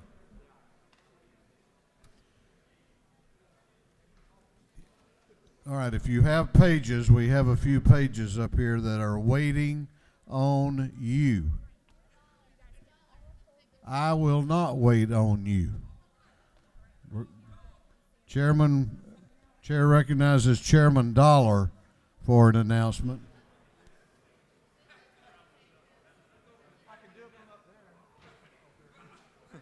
Okay, that don't apply to you since you're in the well. Thank you, Speaker. There is a 1:30 meeting for the Working Group for Creative Arts and Entertainment up in 403. Again, that's at 1:30. And then at 2:30 up in 403, there is a telecommunications subcommittee of the Energy, Utilities, and Telecommunications Committee. And that is at 2:30. Thank you.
Okay, we have no more announcements. We have no birthdays. Chair recognizes the majority leader of the House for a motion. Thank you, Mr. Speaker. Mr. Speaker, I move that this House stand adjourned until 10 a.m. Tuesday, March 3rd, 2020. Majority Leader has moved that this House be adjourned until Tuesday, March 3rd at 10 a.m. All those in favor of the motion will say aye. Those opposed will say no. The ayes have it. This House will be adjourned until Tuesday at 10 a.m.